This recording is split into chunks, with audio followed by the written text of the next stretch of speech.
Hey guys, I haven't posted for a little bit. I've been a little busy, but it's always for good reasons. So honestly, I made this account to avoid talking about politics because I just wanted to talk about science and engineering. And I definitely didn't want my first post back to be about politics and economics. But it turns out that the further I go in this field, this exotic engineering of a world of manipulating space-time, biasing quantum fluctuations, harnessing zero-point energy, building metamaterials, playing with gravity, you come across uncomfortable truths. And it turns out that the politics and the economics are not a side issue. They're the main event. Even though we'd like to think that science is unbiased and things continue apace how they do normally, that we have this democratic process and this open peer review system, the politics of economics decide who gets funded, what gets buried, who ends up owning reality when the new technologies emerge, if they are allowed to emerge at all. So some of you may know I've spent the last few months participating in, actually even moderating sometimes, these public discussions in this space.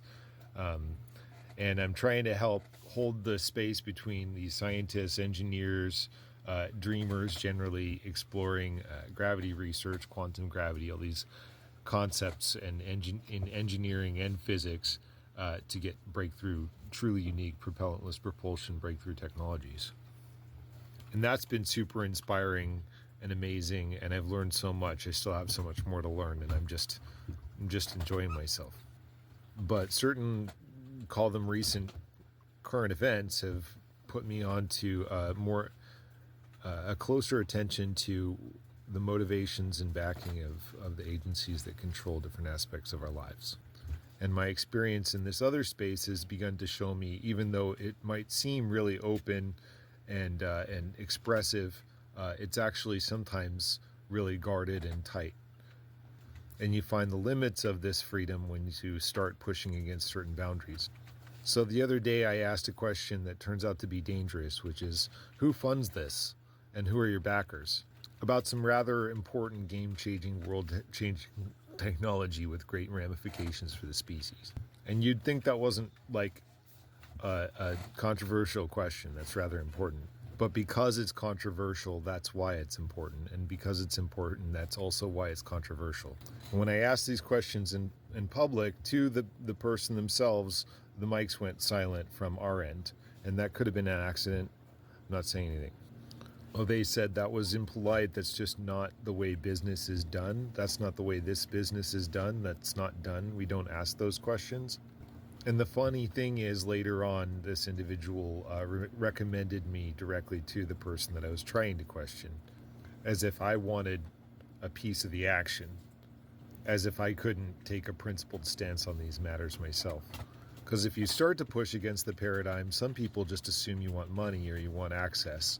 And I'm not trying to get in. I'm trying to get the truth out. Because essentially, who funds you owns you. And I would rather stay free and broke than paid and silent. I'm not even talking about anything confidential. I'm just talking about what the natural human being can put together themselves from freely available public information, what's out there on the open market, as to what's happening in our skies and what's happening with our technology and our military-industrial complex. And I won't sell my work or pay into mentally or physically or spiritually or anything a system that's going to take the product of my mind and others' minds and capitalize on it and monetize it and turn it into weaponry to control humanity. And some people might say, well, just take the money. It's for your kids. You could make a lot of money. You could save the world. But what good is it to save that world or get money from that world if the world that I'm handing my kids is a place where a certain small number of people control the rest of us through greater amounts of control, but also potentially through really scary technology. When we're the people that are already in control of the ground on this planet and creating facts on the ground on this planet, then also have control over super weapons and gravity beams and gravity ships and quantum supercomputers, synthetic biology and conscious AI, that kind of thing, where they could literally be anywhere and everywhere constantly, seamlessly, ushering in an era of complete control of lockdown of the biology and physicality of the human race on this planet. So the question is, are we here to build the future to free humanity, or are we going to give control of that future over energy, gravity, and maybe even time itself to the corrupt predator class that's already making things ridiculous here? And the question becomes, why did you start doing this? Did you start this to be the next Rockefeller of the future with 0-point energy, or did you start this to free humanity? Not necessarily yourself, but to contribute in the process of potentially truly liberating technologies becoming a reality for most of the people on this planet. A planet where access to energy and information is literally sustenance.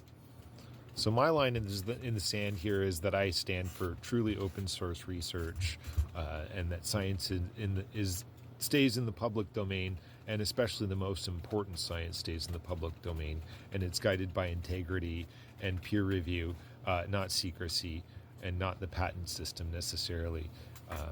And my work belongs to everyone, no matter what. That goes for anybody that wants me to sign an NDA just to talk to them. My work's not for sale, but it is for free. So the future can arrive in daylight, not cloaked under secrecy and used to lock down the future for humanity. Because if the future isn't free, it's not worth building.